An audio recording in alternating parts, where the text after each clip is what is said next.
Bientôt midi, bienvenue sur BFM TV pour le Déj Info. Bonjour à tous, bonjour Valentin. Salut Fanny, à la une ce midi, cela risque d'être la grande galère pour prendre le train à Noël. L'intersyndicale de la SNCF vient de déposer un préavis de grève reconductible à partir du 11 décembre. Les différentes organisations protestent contre le démantèlement de la filiale marchande du groupe ferroviaire. À la une également, la colère qui gronde toujours en Espagne. 10 jours après le début des inondations meurtrières près de Valence, la situation sanitaire reste préoccupante pour les sinistrés et les recherches de disparus se poursuivent. Dans ce climat, les habitants désœuvrés manifesteront aujourd'hui à 18h. Et puis nous irons au Sable d'Olonne dans un instant. Nous sommes à 24 heures du grand départ de la 10e édition du Vendée Globe. Plus de 300 000 spectateurs sont attendus demain sur le port. Nous serons en ligne avec le marin Franck Kama dans ce journal.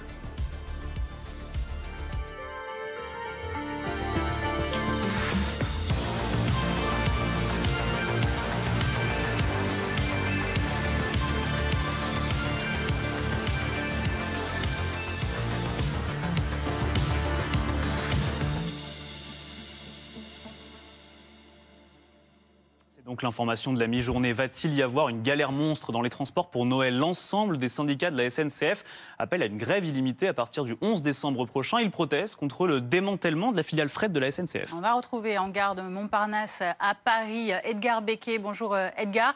Comment réagissent autour de vous les voyageurs qui ont reçu cette annonce ? Bonjour Fanny, vous l'imaginez, ils réagissent pas très bien à cette annonce. On imagine des galères au mois de décembre. C'est un peu une tradition maintenant, la grève de la SNCF au moment des fêtes de fin d'année, au moment de la période de Noël. Avec Margot Sèvres, on se trouve devant la gare Montparnasse pour parler justement de cette grève illimitée qui est prévue à partir du 11 décembre prochain. On se trouve d'ailleurs avec Marine. Merci d'être avec nous, Marine. Tout à l'heure, vous me disiez, cette grève, ça va sans doute impacter mon mois de décembre parce que vous avez prévu de partir dans le sud-ouest, là, fin décembre. Je veux passer les fêtes avec ma famille et mes proches et j'ai 5 heures de train et je pourrais peut-être pas y aller si elle est grève. J'espère que la SNCF pourra trouver des solutions ou je trouverai une autre solution comme l'avion, ce que je disais tout à l'heure, ou le bus, mais c'est très long et c'est pas forcément ce que je souhaiterais privilégier comme itinéraire pour rejoindre ma famille, quoi. Vous disiez aussi, c'est pas la première grève, on commence à être habitué à ces mobilisations en fin d'année. Ouais, c'est pas la première fois et en fait c'est très récurrent et c'est vrai que quand on compare au système ferroviaire d'autres pays, c'est un peu dommage. Ça donne pas envie de privilégier le train pour faire des itinéraires, surtout quand on parle de Paris-Pau où c'est 5 heures de train. Voilà. Vous êtes prête à prendre d'autres moyens de transport, prendre la voiture pour descendre jusqu'à Pau? Mais je pourrais pas prendre la voiture parce que je travaille et j'ai vraiment... faudrait que je parte le jeudi soir ou alors en week-end, mais les routes elles sont bondées le week-end. Donc je privilégierais pas la voiture, mais j'aimerais pas prendre l'avion non plus. Donc en fait j'aimerais bien que la SNCF trouve une solution et écoute un peu aussi peut-être ce qui est demandé par les employés pour arrêter les grèves, quoi. Merci beaucoup Marine en tout cas pour vos réponses et j'espère que vous trouverez une solution au mois de décembre pour rejoindre votre famille à Pau. Et vous l'avez dit Valentin, le motif principal de cette grève, c'est que les syndicats s'opposent au démantèlement du fret, de la filiale fret de la SNCF. C'est la filiale marchandise de la SNCF. Et puis les syndicats s'opposent aussi à l'ouverture à la concurrence de la SNCF. Edgar Becquet avec Margot Sèvres depuis la gare Montparnasse à Paris. On continue d'en parler avec vous, Anne-Sora Dubois du service politique de BFM TV. Bonjour, on sait que les conflits sociaux à la SNCF sont les plus difficiles à gérer pour le gouvernement. Oui, c'est très compliqué parce que d'abord vous avez souvent une très grande majorité de Français qui sont impactés. Et la difficulté précisément, c'est qu'il s'agit quand même d'une entreprise où l'État n'est plus l'actionnaire principal et donc ne décide plus des négociations en cours. Ça vous explique l'extrême réserve du gouvernement à cette heure, en tout cas, qui dit à chaque fois on laisse le dialogue social se dérouler et ensuite on verra. L'État peut quand même, parce que l'État a aujourd'hui quand même, étant donné l'énorme impact sur aussi l'organisation de la société, l'organisation de ces fêtes de fin d'année, l'État a quand même une marge de manœuvre de pression, notamment sur la direction de la SNCF et sur les syndicats. L'année dernière, souvenez-vous, on avait réussi à éviter le conflit de peu, à quelques jours seulement du déclenchement du plus dur de la grève et à quelques jours de Noël, parce que l'État avait fini par convoquer quasiment le PDG de la SNCF et les syndicats en leur disant maintenant il va falloir s'entendre parce que ça ne sera plus possible.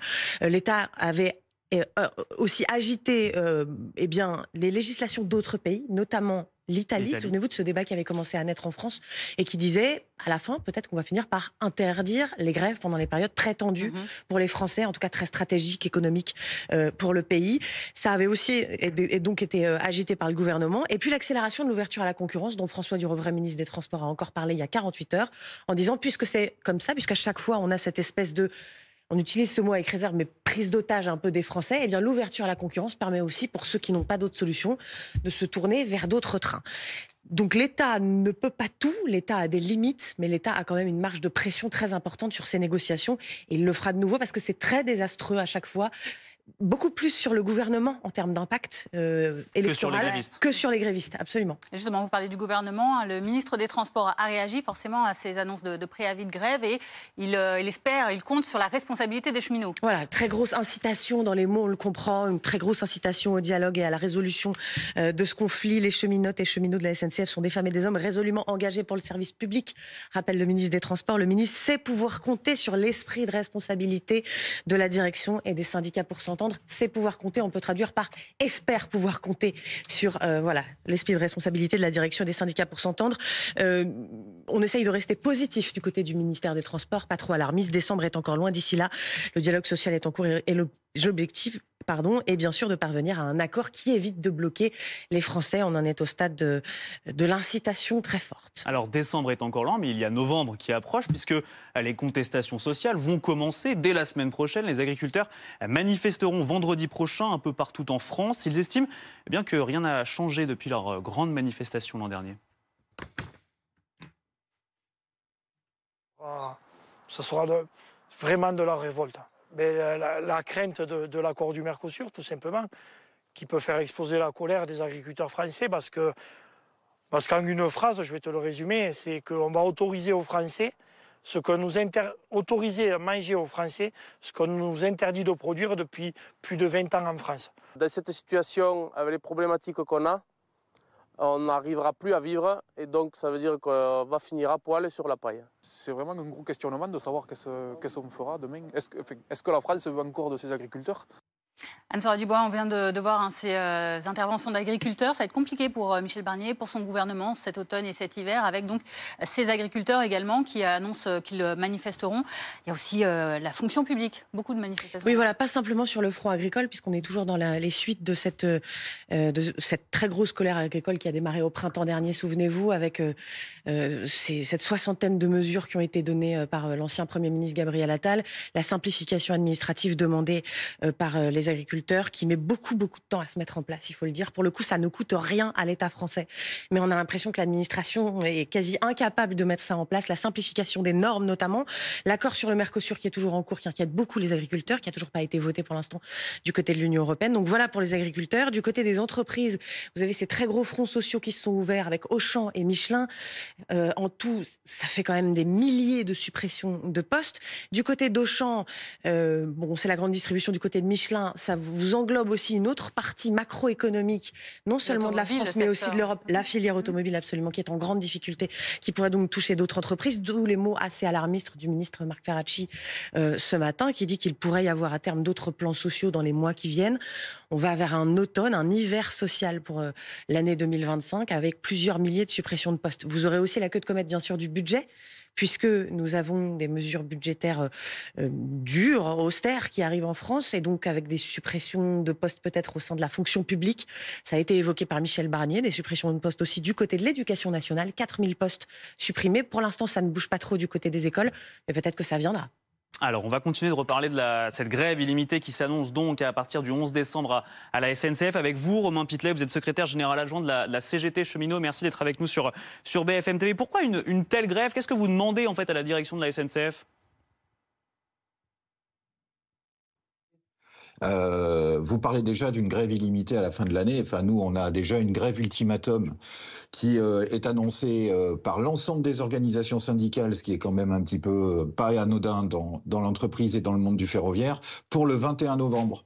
Nous, c'est déjà cette date-là qui est sur le calendrier des cheminots qui attendent évidemment cette date-là pour taper un grand coup, non seulement pour exprimer évidemment leurs inquiétudes sur le sujet de la privatisation du système ferroviaire, que ce soit d'ailleurs pour le voyageur, mais aussi pour le fret ferroviaire, dont vous savez, pendant de nombreux reportages vous faites écho des crises climatiques et des événements climatiques. Aujourd'hui en France, on est en train de supprimer et de mettre à bas l'outil ferroviaire de transport de marchandises et de balancer encore des millions de camions sur les routes. Donc voyez, c'est tout cet univers-là qui va exploser le 21, avec les conditions de travail qui se dégradent parce que les engagements de la direction sur l'emploi ne sont toujours pas tenus. Et puis la question évidemment de la rémunération et du salaire. Donc, vous voyez, c'est un climat social qui existe partout dans le pays, mais qui existe évidemment aussi dans le monde cheminot. Donc, premier ultimatum, vous le disiez, le 21 novembre, puis donc cette annonce de préavis de grève pour le 11 décembre, une période qui n'est pas choisie, on l'imagine, au hasard. Ce sera quelques semaines, 2 semaines avant les congés de fin d'année. C'est pour mettre la pression plus fortement au gouvernement ? Alors, juste pour vous informer aussi que à partir du 12, 13, 14 décembre, nous aurons possiblement des collègues qui seront transférés dans des filiales, et nous aurons aussi des collègues, notamment du fret ferroviaire, de transport de marchandises, qui seront à quelques encablures de voir leur entreprise disparaître et remplacée par des filiales privées, et évidemment avec des attaques sur leurs conditions, en tous les cas des interrogations sur leurs conditions sociales extrêmement fortes. Donc vous voulez dire que ce 11 décembre, il est pris en compte par rapport à cet événement-là ? Évidemment, parce que, comme vous le savez, on va essayer de nous faire dire encore qu'on va essayer d'utiliser les vacances, les congés, Noël, etc., et puis le bac, et puis etc. Non, ce n'est pas le sujet. On crée un rapport de force. Il y a eu de nombreuses initiatives en région, avec la population, avec les élus, pour dénoncer cette situation de privatisation, que ce soit, je le répète, sur le voyageur comme sur le fret ferroviaire, des mobilisations pour sauver une ligne, pour sauver une gare. Romain Pitlet, concernant le fret ferroviaire. Romain Pitlet, concernant le fret ferroviaire, en fait, ce démantèlement du fret SNCF, ça ne ressort pas de nulle part. C'est qu'en fait, cette société a eu une aide financière de plusieurs milliards d'euros de la part de l'État français, et l'Union européenne dit, en fait, c'est illégal cette aide. Vous ne trouvez pas ça normal qu'une entreprise qui ne peut pas rembourser ses dettes, en paye un jour les conséquences ? Ah oui, alors sauf que ce n'est pas les cheminots ni l'entreprise qui doit en payer les conséquences, c'est bien l'État. C'est bien l'État qui a donné ces aides, qui d'ailleurs ne sont pas si illégales que ça. On va regarder, ça c'est selon les critères de la Commission européenne. Vous savez d'ailleurs que dans d'autres pays, il y a exactement les mêmes enquêtes qui ont été formulées, dans d'autres pays comme l'Allemagne, etc.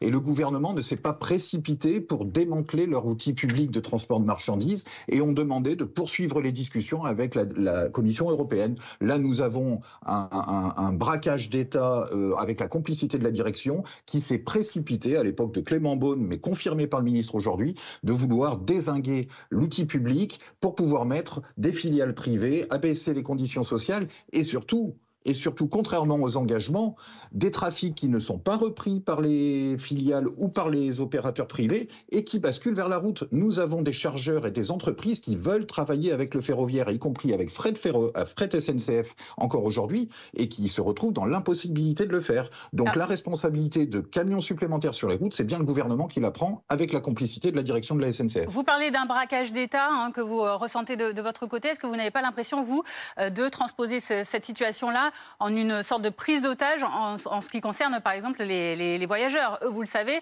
ils sont toujours en bout de chaîne à se retrouver à quelques jours des vacances de Noël sans savoir s'ils vont pouvoir voyager. Vous savez, je le dis et nous le disons à chaque fois qu'on a l'occasion de nous donner la parole, la question de la prise d'otage, on préfère y mettre vraiment la valeur que ça a et qu'on mette les mots toujours au bon niveau. Évidemment, un conflit social dans les transports, vous savez, il n'y a pas que à la SNCF, ça engendre des perturbations. Nous ne sommes pas partisans pour qu'il y ait un conflit social.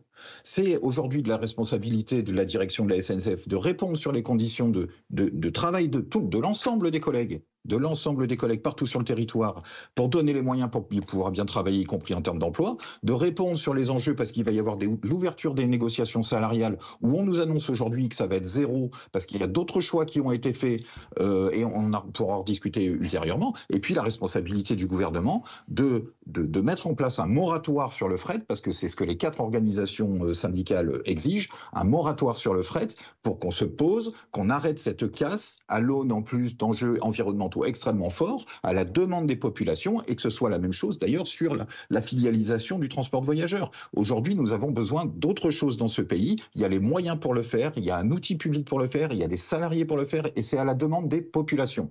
Donc là, aujourd'hui, soit c'est l'entêtement de la direction et du gouvernement, soit c'est le conflit. Donc nous ouvrons encore la porte. Et on a bien compris discussions. votre message, Romain Pitlet. Merci beaucoup d'avoir été avec nous sur BFM TV. Dans le reste de l'actualité, l'Espagne, où la situation à Valence reste très tendue. Les rues de dizaines de communes sont toujours remplies de boue et la situation sanitaire est préoccupante. En effet, forcément, la colère monte. Une manifestation est d'ailleurs prévue aujourd'hui en fin d'après-midi à Valence. Et malgré tout, il faut continuer les recherches pour retrouver ces dizaines de disparus. Arthur Baudin avec nos envoyés spéciaux en Espagne. Dans les rues de Massanassa, il faut s'y mettre à 10 pour retirer la boue qui colle au bitume depuis maintenant 10 jours. Victor et José consacrent tout leur temps libre au nettoyage. Ils iront manifester cet après-midi et ils ne comptent pas venir seuls. Je vais leur ramener de la boue, je vais la mettre dans mes poches. La plupart des problèmes que nous avons ici, c'est à cause de l'incompétence des politiques. Le gouvernement central ne nous a pas aidés. Ils n'ont pas répondu à nos demandes. C'est la population qui paye à cause des rivalités entre politiques. Elena a fait le déplacement depuis Madrid pour apporter de l'aide aux sinistrés. Elle sera elle aussi devant la mairie de Valence tout à l'heure. C'est la première fois de ma vie que je vais participer à une manifestation. Il faut trouver les responsables. Ce sera une manière d'apaiser notre douleur et de dénoncer le manque d'organisation, le sentiment d'abandon du peuple. La colère des Espagnols touche toutes les générations. Julio, 80 ans, n'a pas la force d'aller manifester, mais il soutient le mouvement. C'est une guerre contre le peuple, totalement, déclarée contre le peuple. Et les seuls qui nous sauvent maintenant qu'on a tout perdu, c'est le peuple. Des milliers de volontaires traversent chaque jour ce pont pour proposer leur aide. Il a été renommé le pont de la solidarité. Comme vous pouvez le voir maintenant, à partir de 16h30, les gens quittent les zones sinistrées pour rentrer chez eux. C'est pour ça qu'on a programmé la manifestation à 18h, pour ne pas interférer avec le nettoyage. Les bénévoles vont troquer des bottes pour les baskets. Les organisateurs annoncent une manifestation pacifique et silencieuse. Allez, midi 16 sur BFM TV à la une également aujourd'hui. Dans maintenant un peu moins de 24 heures, c'est le grand départ de la 10e édition de la plus grande course du monde à la voile. Eh oui, on va retrouver Léna Marjac au Sables d'Olonne. Léna, puisqu'on parle évidemment du Vendée Globe, l'effervescence monte pour cette course nautique en solitaire autour du monde sans assistance. Et d'ailleurs, le ministre des Sports est actuellement sur place. Oui, Gilles Averrousse, effectivement, qui est bien présent. Il était en déambulation dans le village, au milieu de ces milliers de personnes qui sont venues voir les skippers au loin, parce qu'aujourd'hui, il est interdit d'aller au niveau des pontons, voir les bateaux au plus près, les IMOCA, les 40 IMOCA qui prendront le départ demain. Mais vous voyez encore aujourd'hui, bien derrière moi, cette foule, ce public qui arrive en masse au Sables d'Olonne pour aller visiter ce village, dire un dernier au revoir à ces skippers, parce que vous l'avez dit, c'est un tour du monde, c'est 70-80 jours pour les plus rapides, loin des côtes, dans la mer, très très loin de la France en tout cas. Et donc ce public qui est là pour dire un dernier au revoir à nos skippers. Et demain, 13h02, retenez bien cet horaire, ce sera le grand départ de cette 10e édition du Vendée Globe. Léna Marjac depuis les Sables d'Olonne avec Hugo Meunier. On le voit derrière vous, il y a déjà du monde dans ces rues des Sables d'Olonne avant ce grand départ donc demain dans 13h02, vous venez de le dire. On va continuer à en parler avec vous, Jean-Louis Filk, vous êtes journaliste et navigateur. On attend 300 000 spectateurs demain au port des Sables d'Olonne. C'est un événement tout simplement ultra populaire en fait, le Vendée Globe. Ah bien sûr, pour les marins, c'est l'Everest. C'est l'Everest, c'est la plus haute montagne du monde, c'est un truc incroyable. Quand Philippe Jonteau a eu cette idée dans les années 90, il était avec deux potes à Sydney dans un bar, ils avaient un peu forcé sur la mousse et ils se sont dit qu'est-ce qu'on peut trouver comme course autre qu'une transatlantique ou une transpacifique. Et il y en a un qui a dit bon Dieu, si on faisait le tour du monde à la voile en solitaire et banco. Et ils ont lancé ce truc qui est un truc complètement fou. La première édition, en 1990, ils étaient 13 au départ, et ils ne savaient pas où ils allaient, ils ne savaient pas où ils mettaient leurs étraves, et on s'est dit, est-ce qu'ils vont revenir? Ça, c'était la première question sur les quais. Est-ce qu'ils vont revenir ici au Sables d'Olonne? Ils sont revenus, Et on s'est dit, ben voilà, on a lancé une course extraordinaire, un truc que tout le monde ne peut pas faire, parce que dans la tête, se préparer à un tour du monde en solitaire par les 3 caps, il faut vraiment être psychologiquement particulièrement costaud. Alors, il faut dire que cette édition, elle est très attendue. Déjà, le Vendée Globe, ça n'a lieu que tous les 4 ans, donc ça fait monter la pression et l'attente. Et particulièrement, il y a 4 ans, on était en plein Covid, donc l'édition avait été un peu sabordée, on va dire. Là, forcément, il y a des attentes encore plus fortes pour le public. Bien sûr, il y a des attentes. Bon, il y a 4 ans, les solitaires, lorsqu'ils sont en merde, ils sont pas emmerdés par le public, si je puis dire. Hein. Vous savez, ils sont tout seuls. Mais il y avait un peu de déception dans cette fête populaire habituelle. Voilà, c'est ça.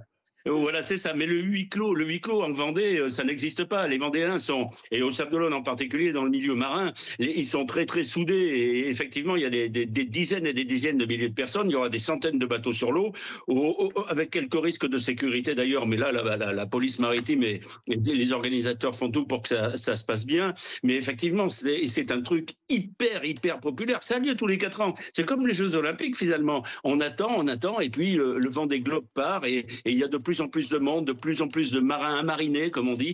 Et puis, c'est une course qui n'est jamais jouée. C'est pas un 100 mètres où on sait qu'à 50 mètres, le type qui est devant, bon, à part s'il se claque, il va gagner. Là, vous pouvez prendre 2 000, 3 000, 4 000 dans les carreaux à l'équateur, et puis gagner la course, parce que c'est 24 000 milles, 45 000 kilomètres. Enfin, 45 000 km si on va en ligne droite. Un bateau à voile, ça va jamais en ligne droite. Ça zigzague en permanence. Donc, c'est au minimum 28 000 milles. Donc, près de 50 000 km. Donc, tout peut se passer. Merci beaucoup Jean-Louis Filk d'avoir été avec nous. D'ailleurs, demain, départ, il n'y aura pas beaucoup de vent au Sable d'Olonne. Il faudra donc attendre un peu pour progresser et prendre le large. Restez bien avec nous. Dans un instant, nous reviendrons sur cette colère en Espagne qui monte. Manifestation prévue à 18h à Valence tout à l'heure. La boue est toujours présente dans les rues, vous le voyez sur ces images. Et puis, la situation sanitaire reste très compliquée. À tout de suite.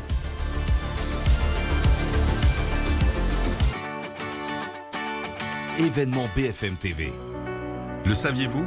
Traduit dans 111 langues, Astérix a traversé les pays du monde entier. L'Atelier des Lumières à Paris nous invite à le suivre dans ses voyages à travers une création immersive inédite. Accompagnée d'une bande-son éclectique, cette exposition transporte le visiteur dans les décors minutieusement recréés de la célèbre bande dessinée. Astérix, le voyage immersif à l'Atelier des Lumières, un partenariat BFM TV.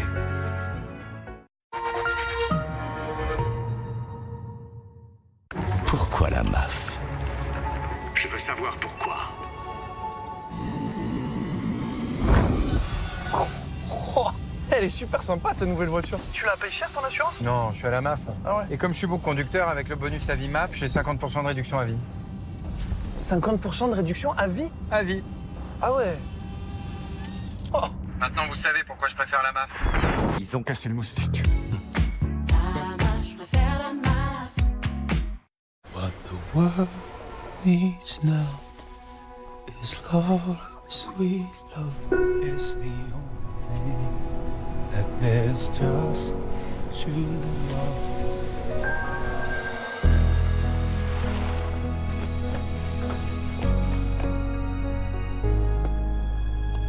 What the world needs now is love, sweet love.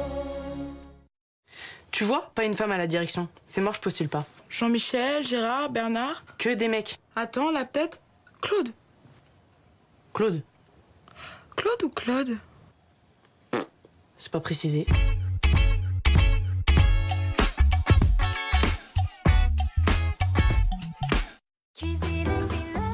L'anniversaire Ixina continue. Et oui, jusqu'au 30 novembre, Ixina vous offre toujours jusqu'à 6 électros pour votre nouvelle cuisine. Ixina, oui à vos rêves.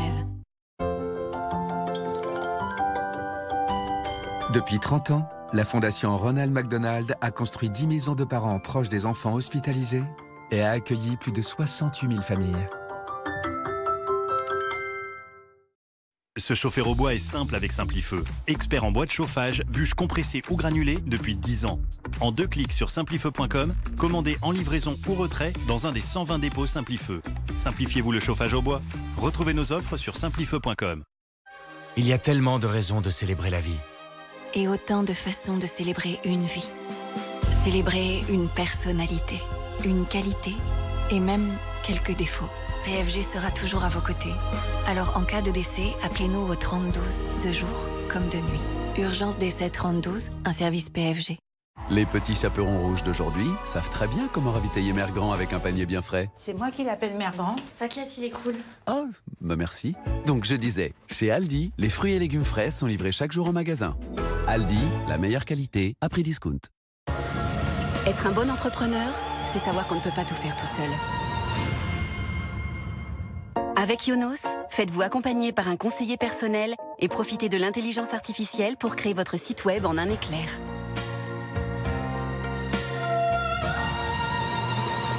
Yonos. Bon Julia. Hugo, enchanté. Ah mais c'est ton chien? Elle s'appelle Meiko. Je suis maître chien. Et elle kiffe? Ouais, surtout l'hélico. Les?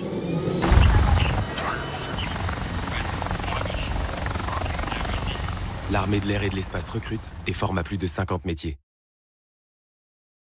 Découvrez la nouvelle innovation Dyson qui lave les sols durs efficacement. Ces rouleaux en microfibre utilisent de l'eau propre. Le premier nettoie, le second assure une finition parfaite. Il enlève les taches tenaces, même celles qui ont séché, et passe partout. Puis il s'auto-nettoie. Dyson Wash D1, votre nouvel allié pour laver les sols durs. Découvrez nos offres sur dyson.fr.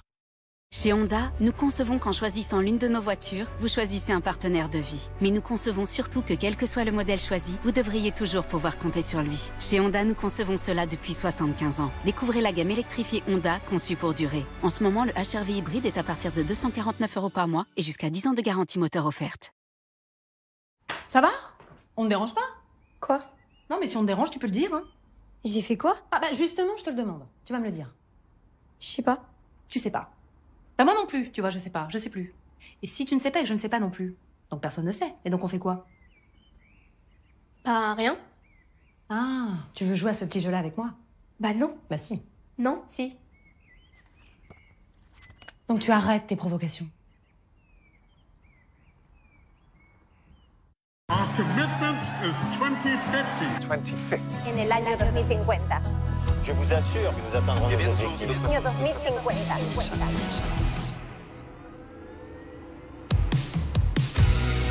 Renault Scénic E-Tech 100% électrique.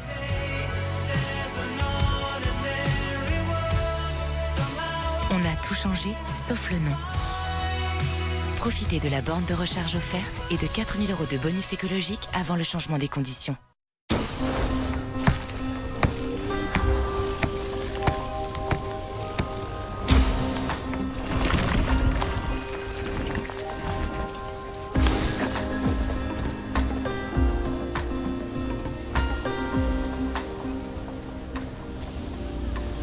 Choisissez des verres de lunettes Zeiss et la science vous dira merci. En tant qu'entreprise détenue par une fondation, Zeiss investit dans la recherche scientifique. Ces produits sont des dispositifs médicaux.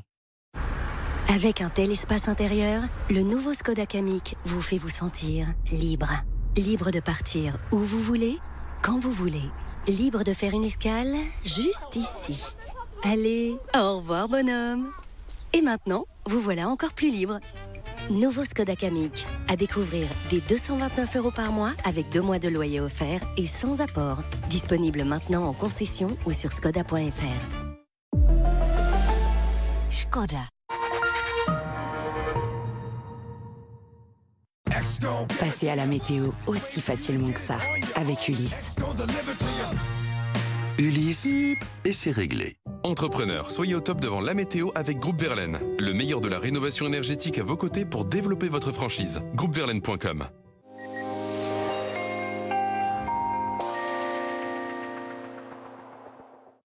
Reste le grand absent des régions situées au nord de la Loire. Seulement 2 à 3 heures d'ensoleillement en 15 jours sur le Val-de-Loire ainsi qu'à Orléans. C'est quasiment un record avec cet anticyclone qui n'en finit pas donc de plaquer les nuages au niveau du sol sur les régions du nord. Alors qu'une petite dépression est située actuellement sur le golfe du Lion et c'est elle qui engendre de fortes précipitations. Alors sur l'Hérault, là, la situation va peu à peu s'améliorer mais on regardera attentivement ce qui va se passer en Corse d'ici ce soir car de fortes pluies pourraient notamment toucher le nord-est de l'île avec donc toujours cette grisaille au nord ce matin Quelques pluies donc dans le sud-est. Cet après-midi, donc ça s'améliore un petit peu entre donc l'Hérault et le Var, mais attention donc à cette situation assez délicate sur le nord-est de la Corse et puis cette grisaille qui n'en finit pas donc de recouvrir toutes les régions situées en gros au nord de la Loire. Des températures donc stationnaires par rapport à hier matin pour ce matin. Ça reste quand même doux dans le sud-ouest, notamment cet après-midi, même si on perd quelques degrés, par exemple à Biarritz ainsi qu'à Bordeaux. Il fera 18 degrés cet après-midi, 19 degrés à Toulouse et 14 degrés sous la grisaille à Paris. Vous avez regardé la météo aussi facilement que ça avec Ulysse. Ulysse, et c'est réglé. C'était la météo avec Groupe Verlaine, installateur de panneaux photovoltaïques garantis à vie avec contrat de maintenance. Groupe Verlaine, le climat de confiance. À la une du Déj Info à 12h30, la colère qui gronde toujours en Espagne. 10 jours après le début des inondations meurtrières près de Valence, la situation sanitaire reste préoccupante pour les sinistrés. Les recherches de disparus se poursuivent par ailleurs. Et dans ce climat, les habitants désœuvrés manifesteront aujourd'hui à 18h. Vers une grève d'ampleur à la SNCF pour la période de Noël. L'intersyndicale prévoit une grève reconductible à partir du 11 décembre. Les organisations syndicales veulent protester contre le démantèlement de la filiale fret de la SNCF. 68 arrestations, des supporters rapatriés d'urgence par avion. Nous ferons le point sur l'enquête à la suite de l'attaque d'Israéliens hier après un match de football à Amsterdam. Les actes étaient-ils prémédités? Vous entendrez également le témoignage de victimes de cette traque violente.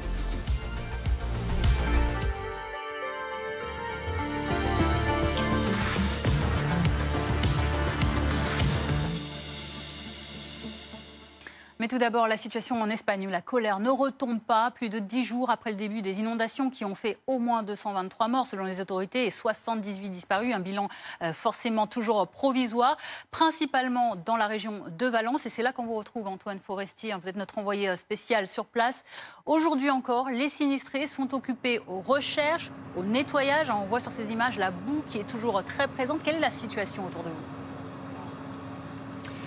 Ce qui nous impressionne quand on arrive ici dans les quartiers du sud de Valence, c'est cette solidarité qui s'organise chaque jour ici. Des dizaines, des centaines de personnes arrivent. Ils traversent un pont qui a été renommé le pont de la solidarité, qui mène des quartiers qui ont été plutôt épargnés de Valence jusqu'ici, au sud, les quartiers de Paiporta, les quartiers de Massanassa, où là il y a énormément de travail.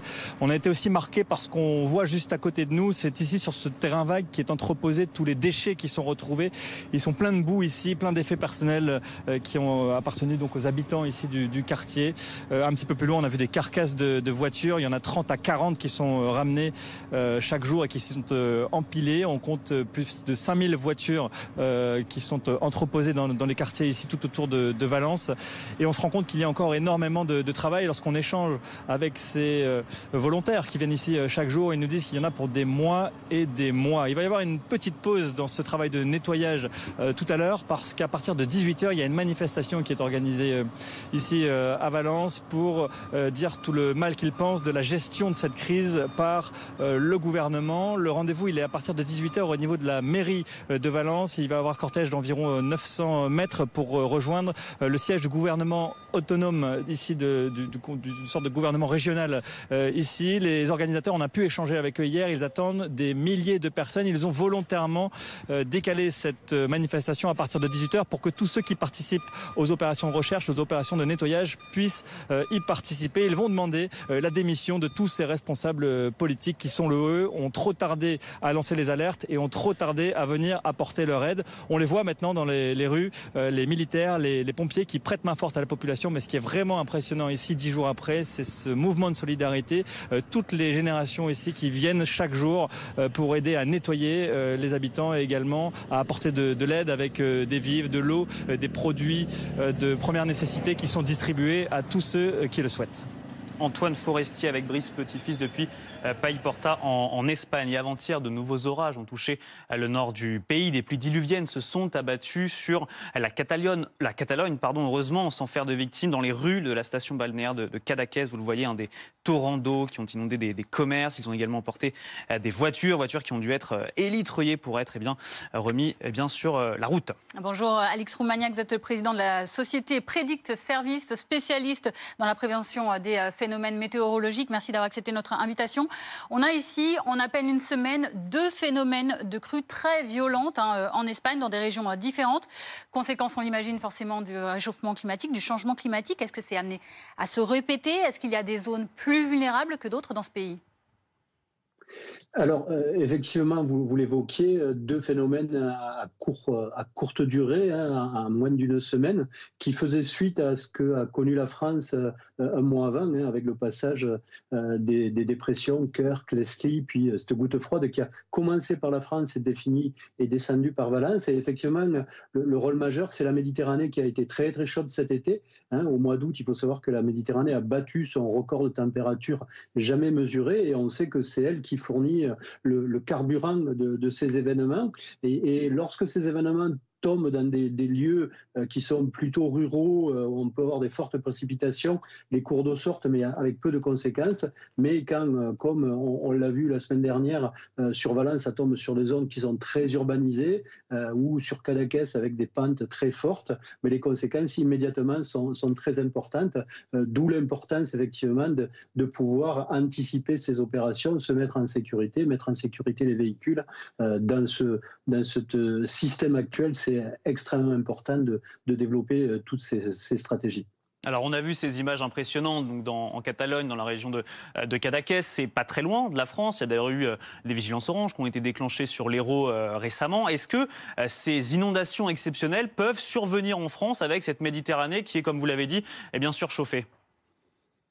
Alors effectivement, cette dépression dont vous parliez dans le bulletin météo juste avant le journal, c'est cette dépression qui était sur Cadaqués les nuits précédentes et qui est remontée la nuit dernière dans le golfe du Lion en donnant des fortes précipitations sur notamment l'Hérault. On a accompagné les communes de l'Hérault. Par chance, les précipitations, l'essentiel est resté en mer cette nuit. Le système se décale maintenant, descend sur la Corse. Vous l'avez évoqué. On va suivre ce qui se passe en Haute-Corse dans la courant de la journée et la nuit d'aujourd'hui à demain. Et puis après on aura une accalmie effectivement pour le 11 novembre. Mais on va suivre avec aussi beaucoup d'attention vers la fin de la semaine une nouvelle goutte froide qui doit descendre de Scandinavie. Alors justement, à quoi est-ce qu'on peut s'attendre? Vous évoquez la Haute-Corse, en effet, qui va être concernée par ces pluies abondantes. À quoi on peut s'attendre? Est-ce que ça peut être aussi violent que ce qui s'est passé en Espagne ou en France, même un peu avant?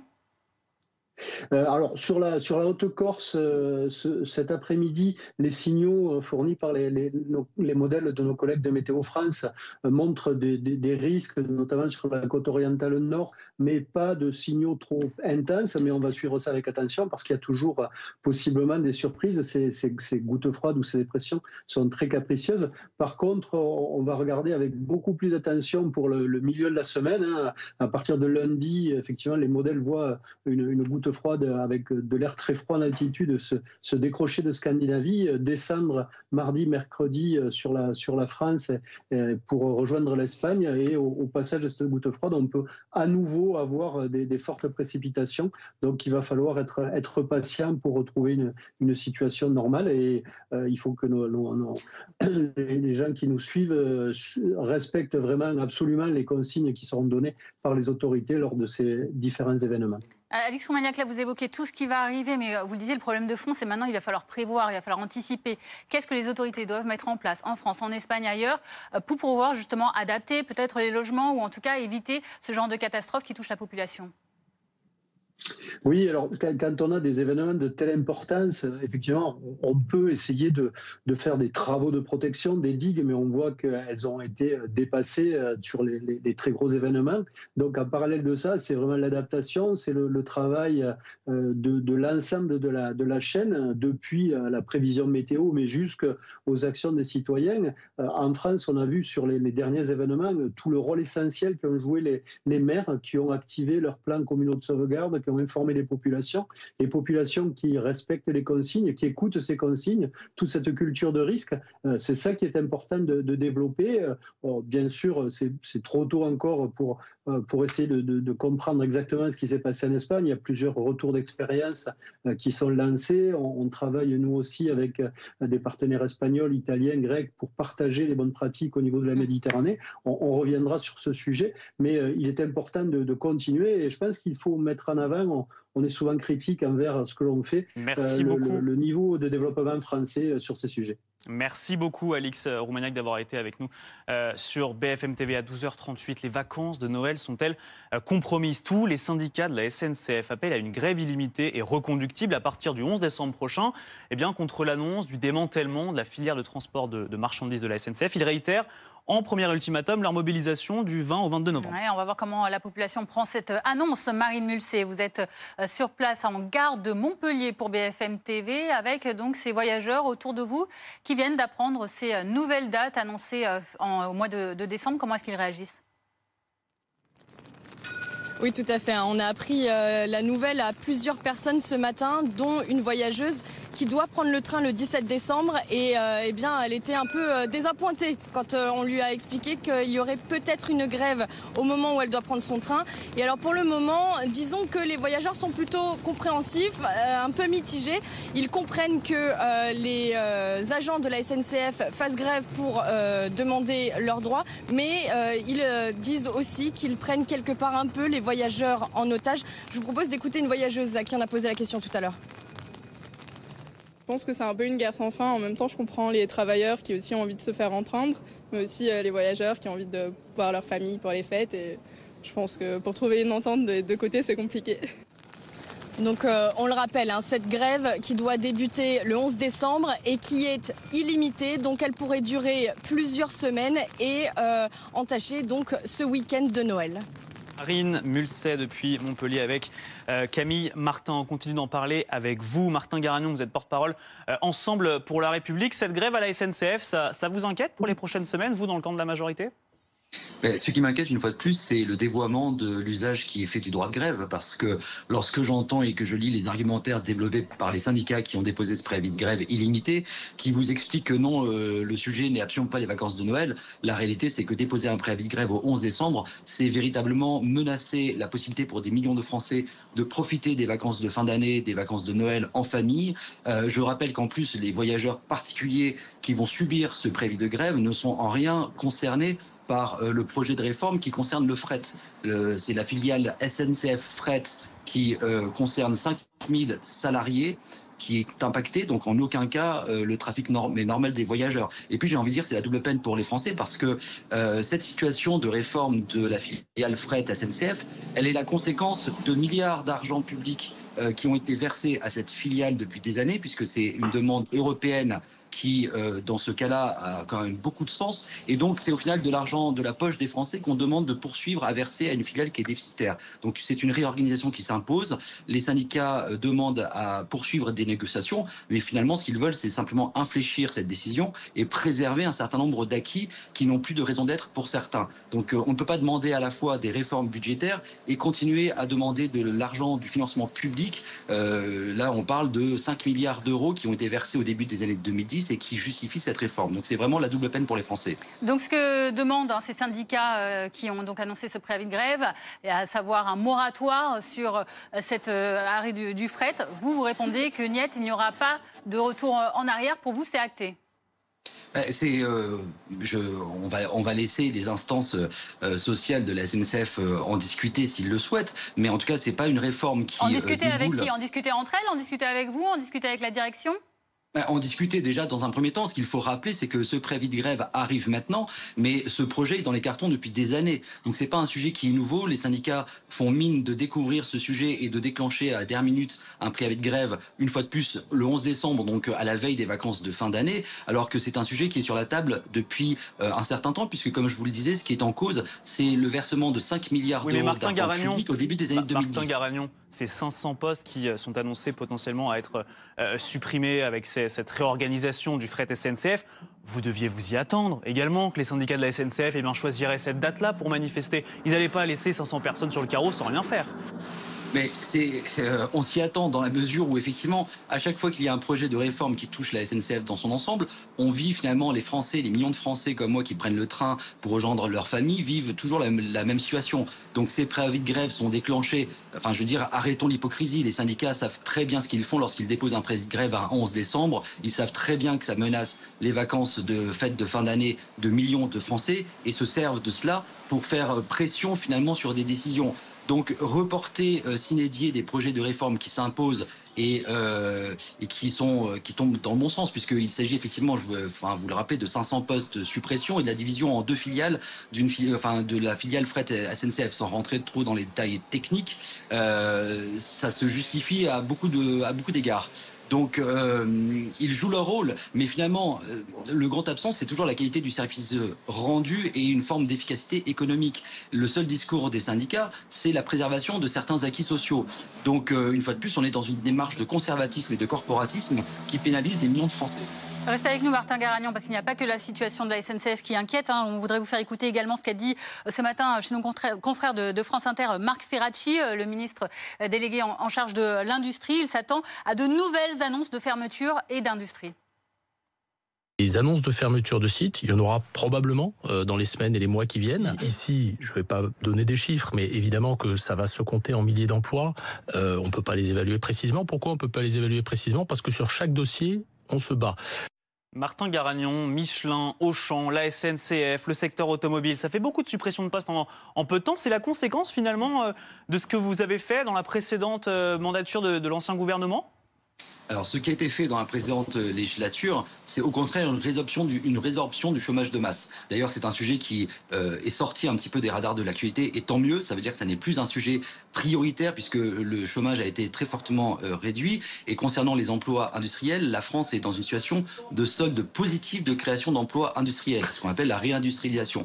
Donc, il y ait des fermetures d'usines.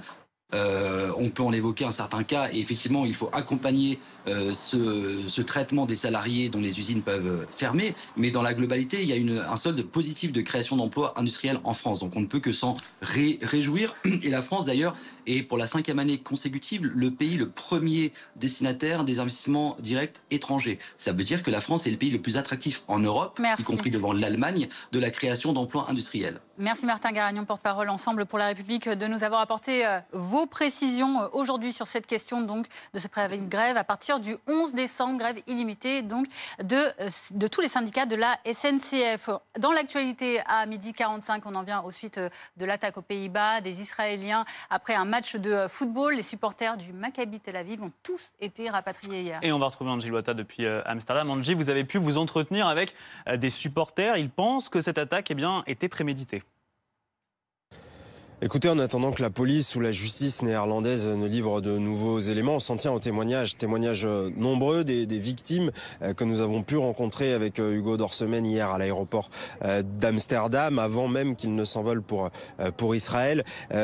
Tous nous racontent des embuscades, des guet-apens. Je vais prendre deux exemples. Un jeune homme qui revenait de Rotterdam, où il y avait un match du Feyenoord de Rotterdam mercredi soir, et qui a été attendu au niveau du casino, là où il devait retrouver ses amis, par des personnes qui l'ont agressé. Il en portait même les marques sur son visage. Et puis le lendemain, je pense au témoignage d'un homme de 66 ans qui avait mal à la jambe suite à une agression également. Lui nous a raconté qu'en sortant de la Johan Cruyff Arena, le stade de l'Ajax Amsterdam, après avoir assisté au match entre l'Ajax et le Maccabi Tel Aviv, eh bien au niveau d'une bouche de métro, des gens là encore l'attendaient pour s'en prendre à lui. Il y a eu parfois des gens qui ont été coursés dans les rues d'Amsterdam dans ces soirées de mercredi et de jeudi soir. Et pour bien comprendre, il y avait même parfois des agresseurs qui demandaient à identifier leurs victimes. C'est dire s'il y avait ce caractère prémédité, en tout cas qui ressort dans les témoignages qu'on a pu recueillir.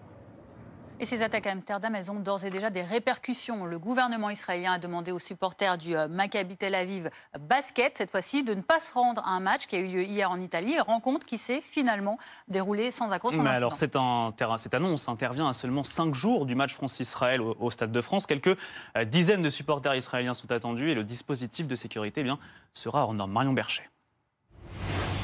C'est le prochain match qui inquiète les autorités israéliennes, la rencontre France-Israël au Stade de France. Des policiers et des gendarmes supplémentaires seront déployés, dont certains aux abords de l'hôtel des joueurs israéliens. À ma demande, le préfet de police, Laurent Nunez, prend les dispositions de sécurité nécessaires pour que ce match ait lieu au Stade de France, comme habituellement. Des joueurs qui, pendant ce déplacement, devraient être accompagnés de forces de sécurité israéliennes. Une mesure habituelle, mais face aux violences qui ont visé des supporters à Amsterdam, le dispositif pourrait être plus important. Benjamin Netanyahou a même demandé aux services de renseignement extérieur de réfléchir à des mesures de sécurité renforcées lors de déplacements sportifs. Il existe d'autres matchs de football en Europe. Il y a aussi du basket et d'autres événements auxquels penser. J'ai chargé le chef du Mossad et d'autres agences de préparer nos méthodes d'action, notre alerte et notre organisation pour une nouvelle situation. Le Premier ministre israélien qui déconseille aux supporters de se rendre à certains événements. C'est le cas du match de basket hier soir en Italie, opposant le Maccabi Tel Aviv au Virtus. Une rencontre avec des mesures de sécurité élevées qui s'est finalement déroulée sans incident.